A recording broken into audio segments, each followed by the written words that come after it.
आत्मा में विश्वास अधर्म है। भगवान बुद्ध ने कहा कि जिस धर्म का सारा दारोमदार आत्मा पर है वह कल्पनाश्रित धर्म है।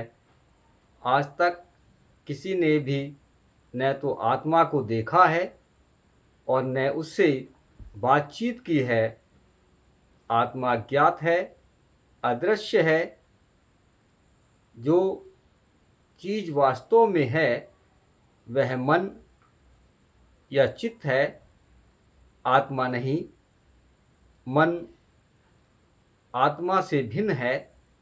तथागत बुद्ध ने कहा, आत्मा में विश्वास करना अनुपयोगी है। इसलिए जो धर्म आत्मा पर आश्रित है वह अपनाने योग्य नहीं। ऐसा धर्म केवल मिथ्या विश्वास का जनक है। बुद्ध ने इस बात को यूं ही नहीं छोड़ दिया। तथागत ने इसकी अच्छी तरह से चर्चा की है। आत्मा में विश्वास भी वैसी ही सामान्य बात है जैसी परमात्मा में विश्वास है।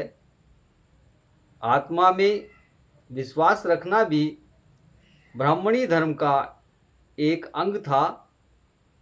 ब्राह्मणी धर्म में रूह को आत्मा या आत्मन कहते हैं। ब्राह्मणी धर्म में आत्मा उस तत्व विशेष को कहा गया है जो शरीर से पृथक किंतु शरीर के ही भीतर जन्म के समय से लेकर लगातार बना रहता है। आत्मा के विश्वास के साथ तत्संबंधी दूसरे विश्वास भी जुड़े हुए हैं। शरीर के साथ आत्मा का मरण नहीं होता। यह दूसरे जन्म के समय दूसरे शरीर के साथ जन्म ग्रहण करती है।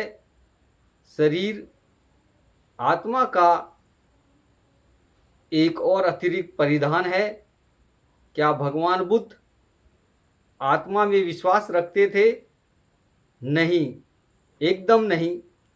आत्मा के संबंध में उनका मत अनात्मवाद कहलाता है। यदि एक अशरीरी आत्मा को स्वीकार कर लिया जाए तो उसके संबंध में बहुत से प्रश्न पैदा होते हैं। आत्मा क्या है? आत्मा का आगमन कहाँ से हुआ?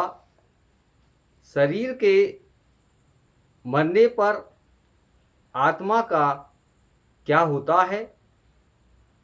यह कहाँ जाता है? शरीर के न रहने पर यह परलोक में कैसे रहता है? वहाँ यह कब तक रहता है? जो लोग आत्मा के अस्तित्व के सिद्धांत के समर्थक थे, भगवान बुद्ध ने उनसे ऐसे प्रश्नों का उत्तर चाहा था। पहले तो उन्होंने अपने जिरह करने के सामान्य क्रम में यह दिखाना चाहा कि आत्मा का विचार कितना गोल मटोल है। जो आत्मा के अस्तित्व में विश्वास रखते थे उनसे भगवान बुद्ध ने जानना चाहा कि आत्मा का आकार कितना बड़ा या छोटा है, आत्मा की शक्ल कैसी है। आनंद स्तवीर को उन्होंने कहा था, आनंद, आत्मा के संबंध में लोगों के अनगिनत मत हैं। कोई कहते हैं मेरा आत्मरूपी है और बड़ा ही सूक्ष्म है। कुछ दूसरों का कहना है कि आत्मा की शक्ल है, यह अनंत है और यह सूक्ष्म है। कुछ दूसरे हैं जिनका कहना है कि यह निराकार है और अनंत है। आनंद, आत्मा के बारे में नाना प्रकार के मत हैं। जो लोग आत्मा के अस्तित्व में विश्वास करते हैं, उनकी आत्मा की कल्पना क्या है, यह भी भगवान बुद्ध का एक प्रश्न था। कोई कहते हैं हमारी आत्मा सुख दुख अनुभव क्रिया है। दूसरे कहते हैं नहीं, आत्मा अनुभव क्रिया नहीं, आत्मा अननुभव क्रिया है। या फिर कोई कोई कहते हैं मेरी आत्मा अनुभव क्रिया नहीं है, न यह अनुभव क्रिया है, बल्कि मेरी आत्मा अनुभव करता है। मेरी आत्मा का गुण है अनुभव करना। आत्मा के बारे में इस तरह की नाना कल्पनाएं हैं। जो लोग आत्मा में विश्वास रखते थे, उनसे भगवान बुद्ध ने यह भी पूछा है कि मरणांतर आत्मा की क्या हालत होती है। तथागत ने यह भी प्रश्न पूछा है कि क्या मरने के बाद आत्मा देखी जा सकती है। बुद्ध को अनगिनत गोल मटोल जवाब मिले। क्या शरीर का नाश हो जाने पर आत्मा अपने आकार प्रकार को बनाए रखती है? उन्होंने देखा कि इस एक प्रश्न के 8 काल्पनिक उत्तर थे। क्या आत्मा शरीर के साथ मर जाती है? इस पर भी अनगिनत कल्पनाएं थीं। अजय सुतंत अगुंतर निकाय से लिया गया है। तथागत बुद्ध ने यह भी पूछा है कि शरीर के मरने के बाद आत्मा सुखी रहता है व दुखी रहता है? क्या आत्मा शरीर की मृत्यु के बाद सुखी रहता है?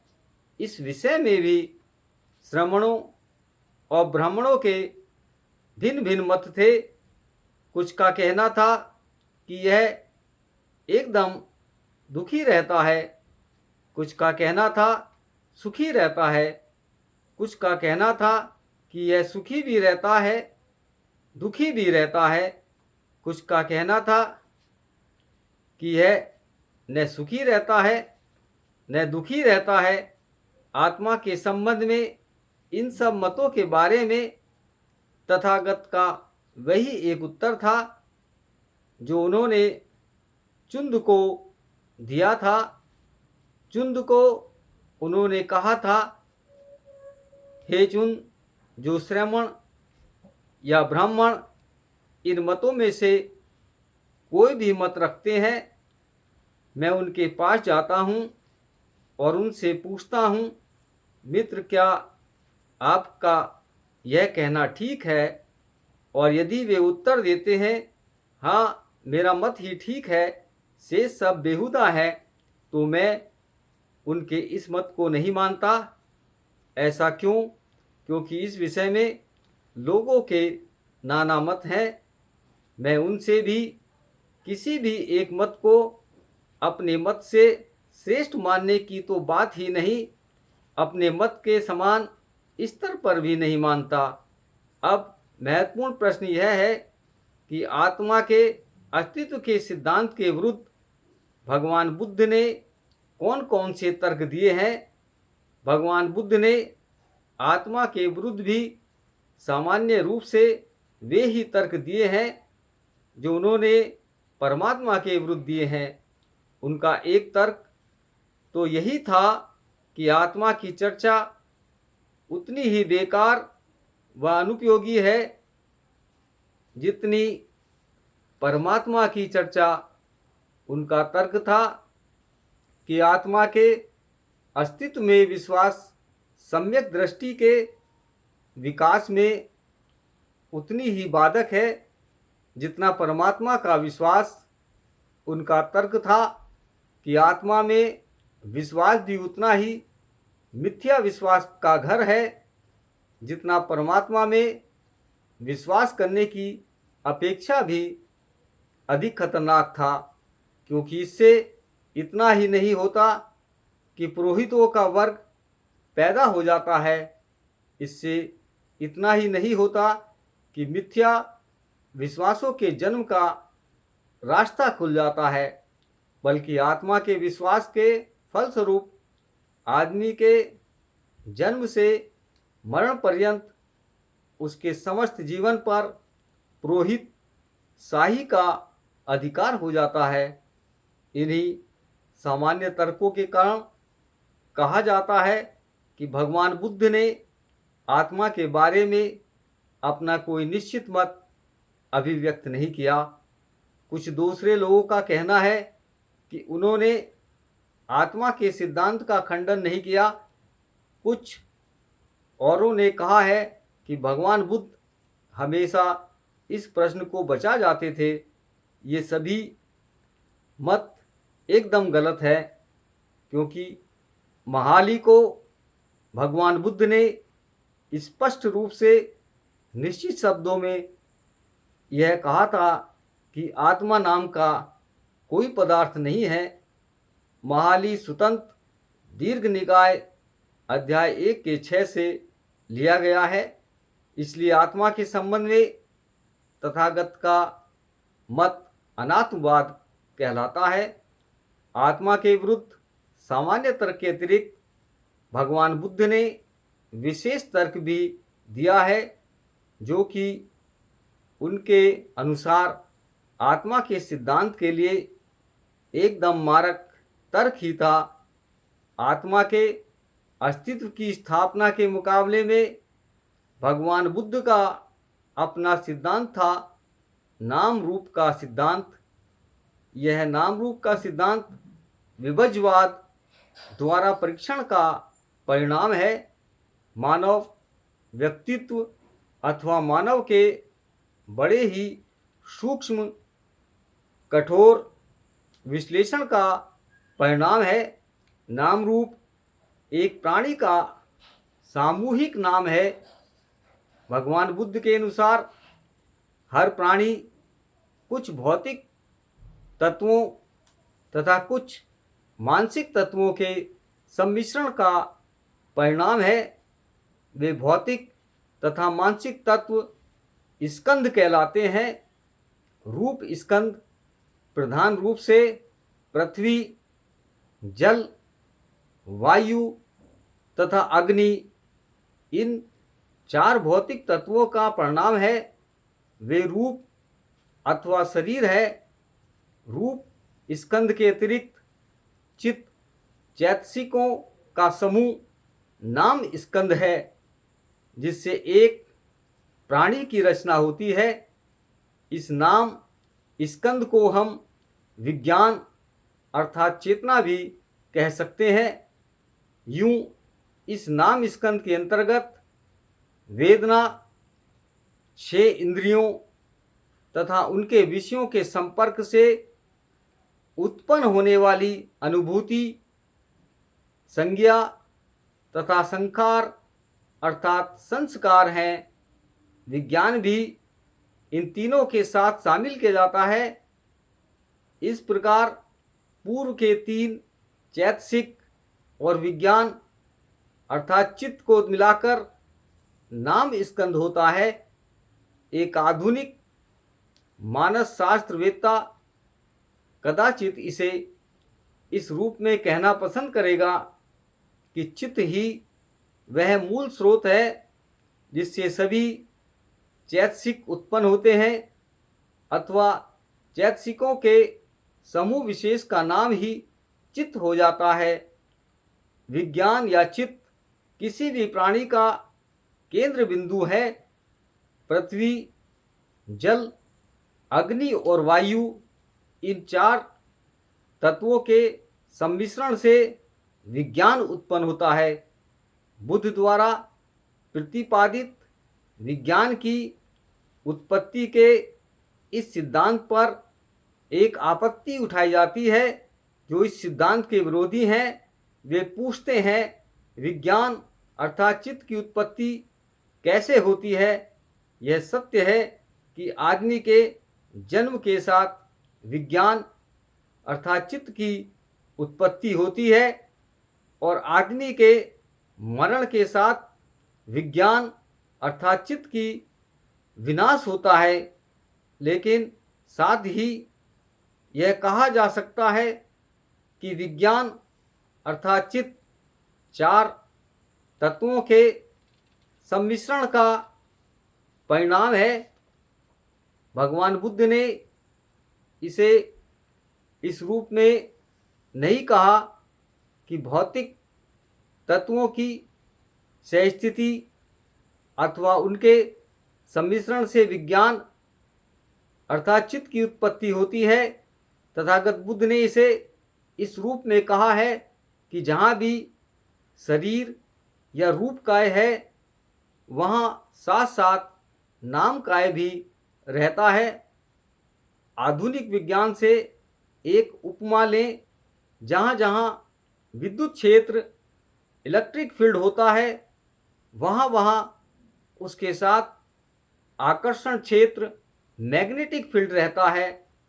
कोई नहीं जानता कि यह आकर्षण क्षेत्र किस प्रकार उत्पन्न होता है या किस प्रकार अस्तित्व में आता है, लेकिन जहाँ जहाँ विद्युत क्षेत्र होता है वहाँ वहाँ यह उसके साथ अनिवार्य रूप में रहता है। शरीर और विज्ञान अर्थात चित्त में भी कुछ कुछ इसी प्रकार का संबंध क्यों न मान ले। विद्युत क्षेत्र की अपेक्षा से उसका आकर्षण क्षेत्र विद्युत क्षेत्र द्वारा प्रेरित क्षेत्र इंड्यूस्ड फील्ड कहलाता है। तो फिर हम विज्ञान अर्थात चित्त को भी रूपकाय शरीर की दृष्टि से उसके द्वारा प्रेरित क्षेत्र क्यों न कहें। आत्मा के विरुद्ध तथागत का तर्क यही समाप्त नहीं होता।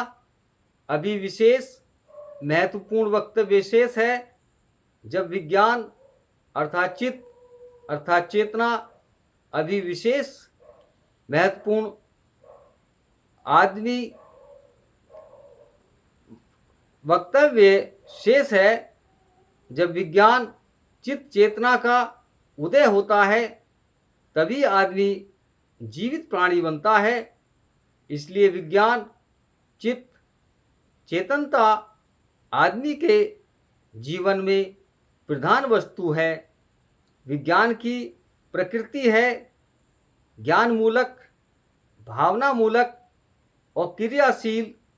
विज्ञान को हम ज्ञान मूलक उस समय कहते हैं जब यह हमें कुछ जानकारी देता है, कुछ ज्ञान प्रदान करता है।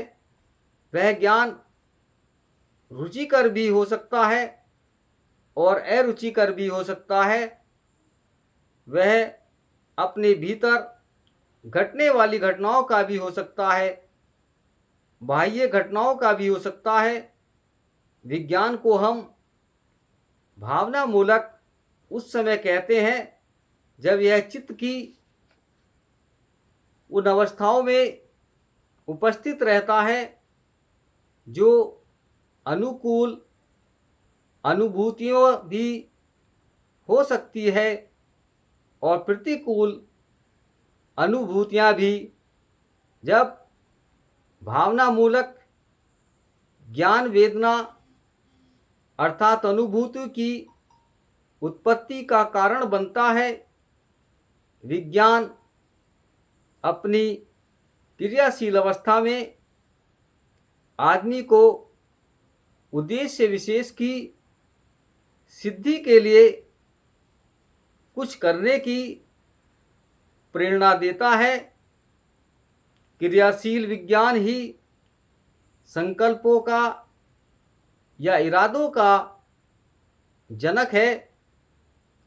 इस प्रकार यह स्पष्ट है कि एक प्राणी की जितनी भी क्रियाएं हैं वे या तो विज्ञान के द्वारा अथवा विज्ञान के परिणाम स्वरूप पूरी होती है।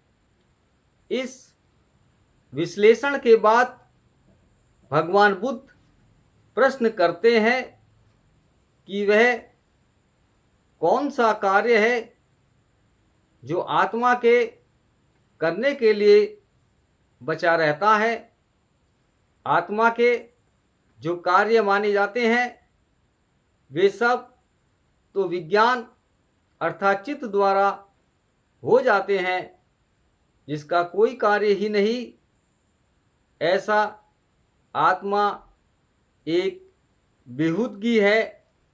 इस प्रकार भगवान बुद्ध ने आत्मा का अस्तित्व असिद्ध किया है।